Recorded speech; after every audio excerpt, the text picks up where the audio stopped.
Daughter and her husband emptied my savings account, forged my signature on a power of attorney, and handed me a bus ticket to nowhere, all while I was recovering from knee surgery in their guest room. 14 days later, they had 61 missed calls, a restraining order against them from a federal judge, and no house to come home to.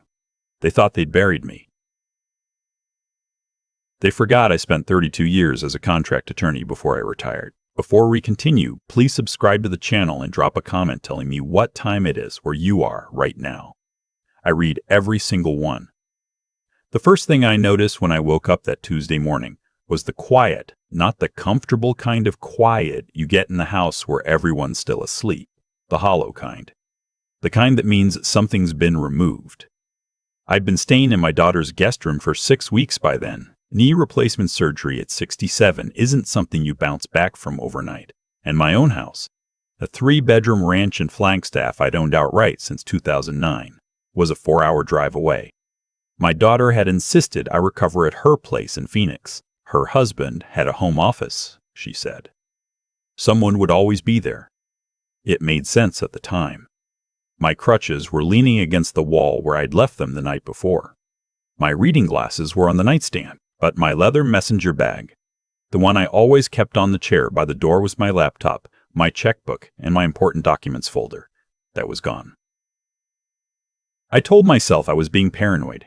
Maybe my daughter had moved it. Maybe her husband had put it somewhere during his cleaning routine, which he was particular about. I got up slowly, worked my way into the hallway, and called her name. No answer. The house was empty.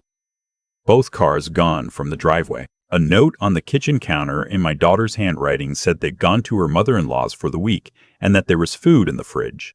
She signed it with a little heart, the way she used to do on birthday cards when she was small. That detail bothered me more than anything else. I found my bag eventually. It was in the hall closet, behind a stack of board games. Everything was still inside, or so I thought. The laptop, the checkbook, the folder with my insurance cards and the deed to my house, and a copy of my will. What I didn't notice until later, much later, was what was missing from inside the folder. Just 2 pages. A durable power of attorney form I'd had drafted 2 years earlier at my daughter's suggestion, naming her as my agent in case I became incapacitated, and a blank signature page I'd never signed, except that now it had a signature on it. Mine. Or something close enough to mine that I had to look twice.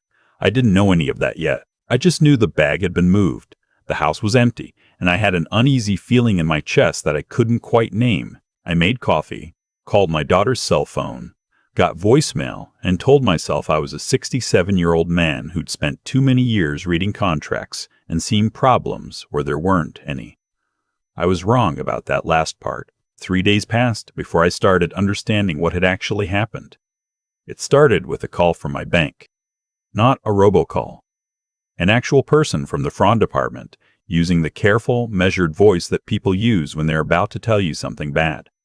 Mr. Deason, Sattler, we flagged some unusual activity on your primary checking account.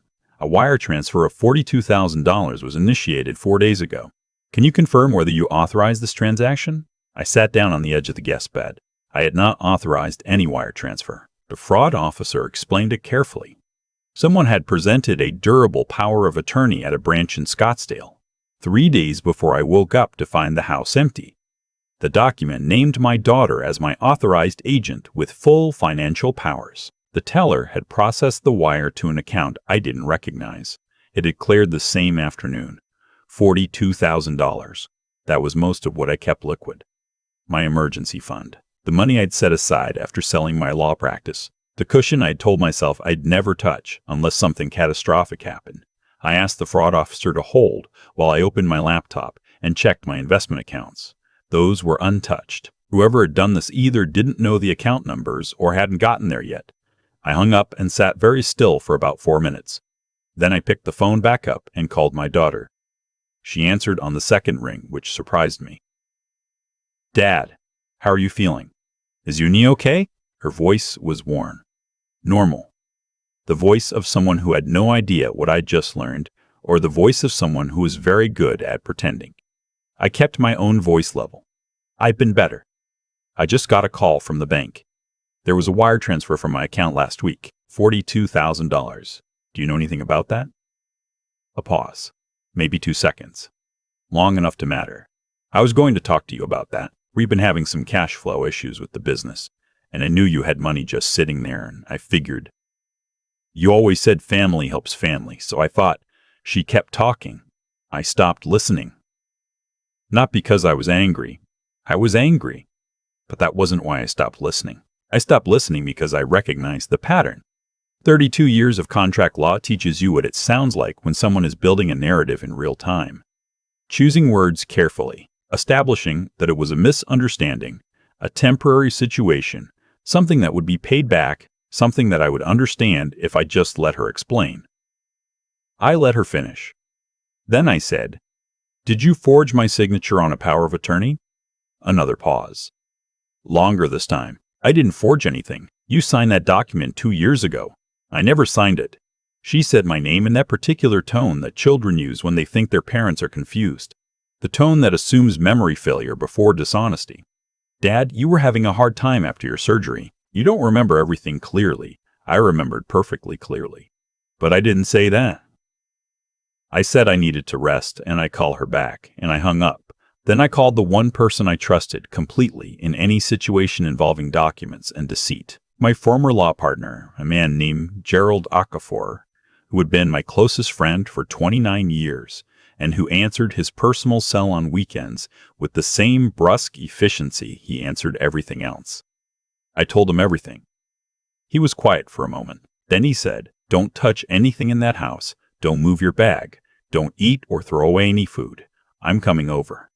Gerald arrived 2 hours later with a colleague from his current firm who specialized in elder financial abuse law. Her name was Patricia, and she had the kind of eyes that had seen every version of this story before and had stopped being surprised without stopping being angry about it. They examined the power of attorney document I photographed from my folder. The one I'd found returned to its place, signature and all. Patricia held it up to the light from the window for about 30 seconds without speaking. "This is a photocopy of the original," she said. The signature was scanned in. "Look at the baseline. It floats just slightly above the line. Someone copied your signature from another document and inserted it. Good work, but not perfect. My son-in-law has a scanner in his home office," I said. She nodded like this was exactly what she'd expected. Gerald explained the legal situation while Patricia took photographs. The wire transfer had been processed using a fraudulent document. That was federal wire fraud. The forgery itself was a separate felony. The fact that my daughter had power of attorney over nothing, because the document was fabricated, meant the bank transfer was an unauthorized withdrawal, which meant the money was recoverable, and the people who took it were criminally exposed. "What do you want to do?" Gerald asked me. I thought about my daughter's voice on the phone, the warmth in it, the little heart at the bottom of her note. The way she'd insisted I come stay with them, insisted it made sense, insisted there would always be someone home. I thought about the fact that she'd chosen a week when her husband would be away from his office, the office with the scanner, to clear out. Thought about the fact that she'd taken my bag and returned it. Thought about the $42,000 wired to an account I didn't recognize. I thought about her mother, my ex-wife, who had raised our daughter after the divorce with the kind of values I believed in, who had died 4 years ago, believing our daughter had turned out well. "I want every dollar back," I said, "and I want them to understand that this is what happens when you mistake patience for weakness." Gerald made a phone call. Patricia started drafting paperwork. That evening I packed my bag, the real bag, with everything in it, and called the car service to take me to a hotel near the airport. I didn't leave a note. I didn't clean up my coffee cup. I left the guest room exactly as it was, bed unmade, crutches against the wall, as if I'd simply stepped out for a moment and might be back any time. The hotel was a Marriott Courtyard near Sky Harbor. Nothing fancy. Clean room, functioning Wi-Fi, a business center I didn't need because I had everything I needed on my laptop. I ordered room service, elevated my knee the way the physical therapist had shown me, and started making a list. The list had 2 columns. What they had done, and what I could do about it. The first column was shorter than I expected. The second column was longer than they knew. I spent most of the first night on the phone. Gerald had connected me with a federal prosecutor he knew socially, not to file charges yet, just to understand the landscape. Patricia had already begun the bank fraud claim process. My investment accounts were protected with two-factor authentication that I immediately switched to a phone number they didn't have access to. My will was on file with Gerald's firm and had been for 15 years. They couldn't touch it. By 2 a.m, I had a clear picture of my situation. I also had something else, a notification from my home security system back in Flagstaff. Motion detected at the front door, 11:47 p.m. I opened the app and looked at the footage. My son-in-law's car was parked in my driveway. He was standing at my front door with what appeared to be a locksmith, attempting to change my locks on my house. I watched the footage for a moment. Then I called the Flagstaff Police Department non-emergency line and explained that someone was attempting unauthorized entry into my property while I was temporarily residing in Phoenix. A patrol car arrived 11 minutes later. I watched it on the security app. I watched my son-in-law speak with the officers, show them something, probably his driver's license, and then stand there while the officers explained that no, he did not have legal authority to change locks on a property he did not own, and no, a power of attorney that had been reported as fraudulent to federal banking authorities was not going to be sufficient documentation. And yes, this conversation was being noted. He drove away 20 minutes later.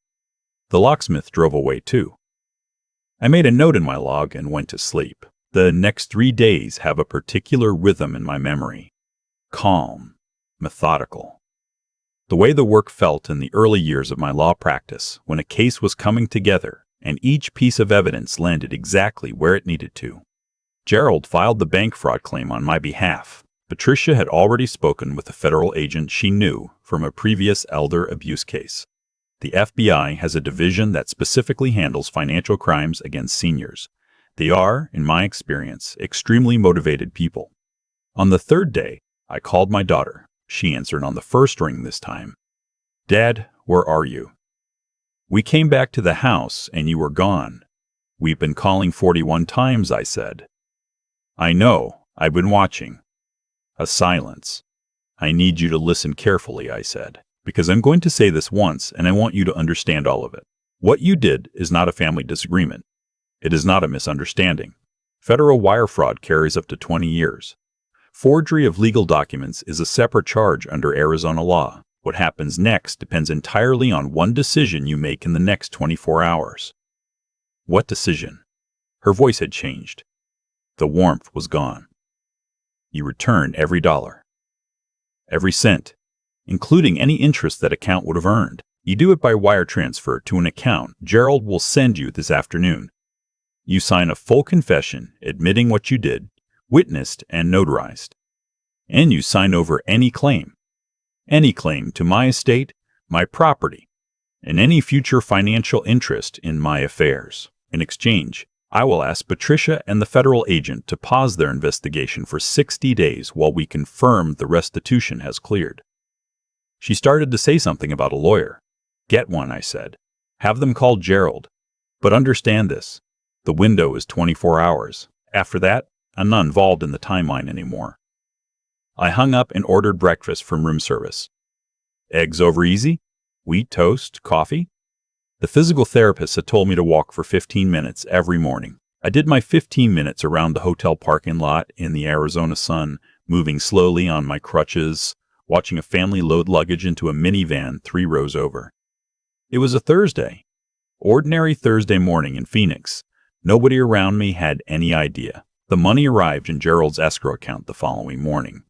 $42,417. The original amount, plus 11 days of interest, calculated at my account's standard rate. I looked at the transfer confirmation for a long time. I'd had clients over the years, back in practice, who'd asked me what it felt like when a case resolved. I used to say it felt like the last piece of a puzzle clicking into place. Clean.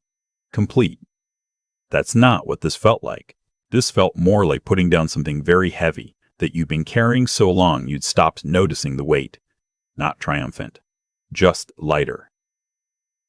The signed confession arrived by email through their attorney 3 hours later. Gerald reviewed it. Patricia reviewed it. The federal agent noted it for their file and indicated that pending the 60-day monitoring period, no further action would be initiated, provided no additional concerning activity was identified. I called Gerald that evening from the hotel balcony. "They asked to see you," he said. "In person. They want to explain." "I know. Do you want to?" I looked out at the Phoenix skyline. Somewhere in that city was the house where my daughter had raised a coffee cup to me every morning and called herself the luckiest woman to have a father who would help, where my son-in-law had shaken my hand after my surgery and said, "Take as long as you need. We want you here." "I'll think about it," I told Gerald. I thought about it for 2 days. Then I wrote a letter. Not an email, a letter. The kind I used to write when I was practicing law and words needed to carry weight. I told my daughter that I loved her. I still did. That was the honest truth, and I was not going to lie about it to make the rest easier. I told her that love was not the same thing as access, that what she and her husband had done had not destroyed my love for her, but it had permanently changed what she was allowed to be in my life. There would be no more joint financial anything. No more keys to my house. No more information about my accounts, my estate, or my medical decisions. She was my daughter, and I would acknowledge that for the rest of my life. She was no longer my trusted person. I told her I hoped she'd figure out why she'd done this, because the money was clearly not the real answer to whatever question she was trying to solve. I mailed it with a first-class stamp, no return address. 6 weeks after I checked into the Marriott Courtyard, I checked out. My knee had improved enough that I could manage without crutches on even ground. Gerald drove me to the rental car place. The drive back to Flagstaff took just under 4 hours, through desert landscape that looked completely different than it had when I'd left, or maybe I was just seeing it differently. My house was exactly as I'd left it, clean, quiet. The succulents on the back porch needed water, and the mail had piled up in a way that would take an afternoon to sort, but everything was intact. Everything was mine. I put the kettle on and stood in my own kitchen for a moment, just standing there, not doing anything in particular. The neighbor's dog barked twice in the backyard next door, then stopped. A car passed on the street. The kettle started its low build toward boiling. This was mine. I'd paid for it, maintained it, held on to it through 32 years of building a career and navigating a divorce and raising a daughter who I'd believed in, who I'd funded through college and her first business, who I'd driven to the airport at 4 a.m. more times than I could count, who had given me a granddaughter I adored. None of that was erased. None of it was simple, but I was standing in my own kitchen, on my recovering knee, with $42,000 back in my account and a legal record that made very clear who owned what and who was responsible for what, and the kettle was about to boil. My phone showed 61 missed calls from the past 6 weeks. I hadn't counted them before. 61. My daughter and son-in-law had called 61 times. I'd called back once. I set the phone face down on the counter and made my tea. Some people spend their lives waiting for family to become what they always hoped it would be. I spent 32 years watching contracts teach me the same lesson over and over. The clearest sign of who someone is what they do when they believe there are no consequences. My daughter showed me who she was. I believed her. The hardest part wasn't the money. The hardest part wasn't even the betrayal. Though that had a weight to it I still felt when I wasn't paying attention. The hardest part was accepting that loving someone and protecting yourself from them are not contradictory positions. You can hold both.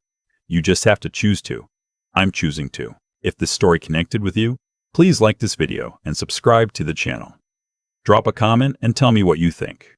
I'd also love to know what time it is wherever you're watching from. To hear the next story, click the box on your left. Thank you for being here. I've been thinking about what made this possible. Not the legal outcome. That was just paperwork and patience. I mean, what made it possible for my own daughter to sit across from me at a kitchen table, pour me coffee, and be planning this at the same time? That's the part I keep coming back to. I think the answer is that she'd watched me be accommodating for so long that she stopped being able to distinguish between my kindness and my inability to act. Those are two completely different things. One is a choice, the other is a limitation. She confused them, and that confusion cost her more than she ever expected to pay. There's something I want to say about that, because I don't think she was born calculating. I raised her. I know who she was. At 7 years old, at 14, at 22, when she started her first business and called me from a parking lot in tears because the first quarter numbers weren't working. I helped her then. I helped her every time she called. And somewhere in all of that helping, something shifted, not in me, but in how she understood what I was for. I became a resource rather than a person. That's a slow erosion. You don't notice it happening until the evidence is impossible to ignore. What I've learned at 67 is that character doesn't reveal itself in the good moments. Gerald has been my friend for 29 years, and I know who he is because I've seen him under pressure, seen him tired, seen him when honesty cost him something. I know who Patricia is because she walked into a stranger's hotel room and got angry on his behalf without being asked. Those are the people who show you their character in the moment it matters. My daughter showed me hers too. That's the part I can't unknow. I'm not angry anymore. I was, for a while, a cold, steady kind of anger that was more useful than the hot kind. It kept me focused. It kept me from accepting less than what I was owed. But it's past now, and what's left is something more like clarity. What happened to me happened because I allowed generosity to become a substitute for honesty. I kept giving without ever saying out loud what I expected in return, which was simply to be treated with basic dignity. I assumed that was understood. It wasn't. And the lesson I take from that is not to stop being generous. I'm not built for that, but to be honest earlier, louder, and without apology about what I will and will not accept from the people I love. The hardest thing isn't protecting your money or your property.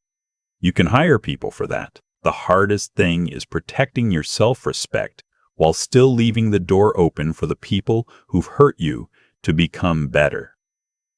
I don't know if my daughter will. That's her work to do, not mine. But I know that I'm still the person I was before all of this, someone who helps, who shows up, who believes people are capable of more than their worst moments. I'm just not willing to fund their worst moments anymore. There's a difference. I know it now in a way I didn't before, and that knowledge, honestly, is worth more than $42,000.